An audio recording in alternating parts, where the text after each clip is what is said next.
Welcome to our 5 on 5. We're pleased to be joined by Congressman Earl Blumenauer. Congressman, thanks for being here. How are you today? I'm terrific. Thank you. So let me start. You're from Multnomah County. You represent the northern portion of the state. So you're here in Southern Oregon. What brings you here? Well, I routinely try and spend time here in Jackson County in Southern Oregon. A lot of the issues that we're working on actually have statewide significance, dealing with agriculture or transportation. It's really helpful for me to get the perspective. Okay, so tell us about this meeting you held just a little over an hour ago, I think at 3:30. Tell us about this. It's marijuana related, correct? No, this was dealing with singing your own farm bill, dealing with agriculture. We will be having conversations dealing with the emergence of the marijuana issue, but right now we're focusing on Oregon getting a head start on federal farm policy. Oregon farmers and ranchers are routinely shortchanged. Most of the money goes to a handful of states for large growers that produce a handful of crops.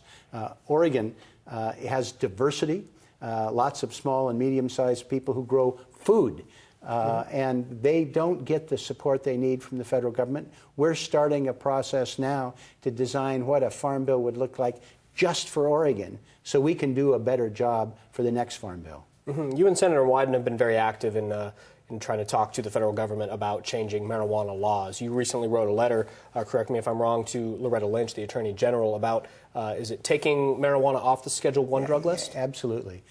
This is a residue from a half century ago of the failed prohibition classifying marijuana as more dangerous than meth or cocaine and having no medicinal features. Well, that's just outright wrong.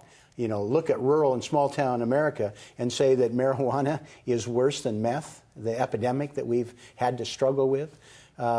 I hope that we'll be able to deal with a change in that listing, but until we do, we're working with the delegation and others to make sure that the federal policy is more rational, dealing with things like banking and taxation. Yeah, it's certainly something states have been active about in changing their marijuana laws, but the federal government much more slow to react. Any timeline for these sorts of things, or is there a possibility? Well, I think the states are galloping ahead.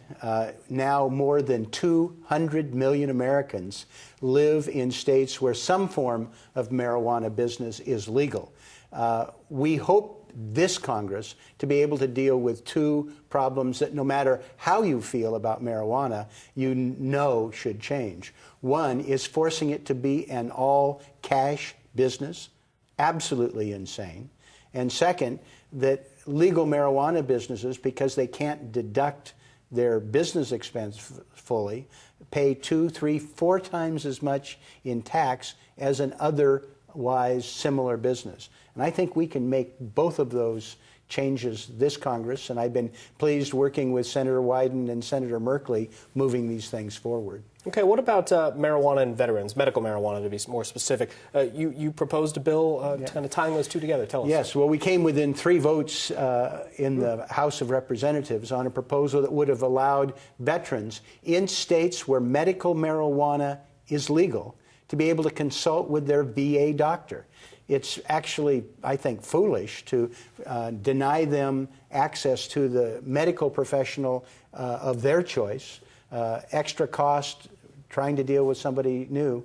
Yet at the same time, the Veterans Administration will liberally, in fact, prescribe opioid painkillers at twice the national rate.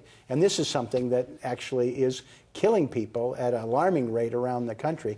We need to get their policies changed. And as I say, we came within 3 votes of being successful. I think ultimately we will prevail and provide veterans access like any other citizen. Okay, switching from marijuana to transportation, federal transportation money, of course, an ongoing issue. Should the federal government try and follow Oregon's lead in this, perhaps, in metering? Well, 2 things. One, I've introduced the first federal legislation in 22 years that would raise the federal gas tax, which has been stuck since 1993 and poses some very real problems with the federal government meeting its obligations for the Federal Transportation Partnership. But ultimately, we do need to move to a different form, not just the volume of fuel consumed, because that's not a good measure of user benefit. I'm participating this summer with the Oregon experiment on a road user charge. Or a go, right? Yeah, yes, sir.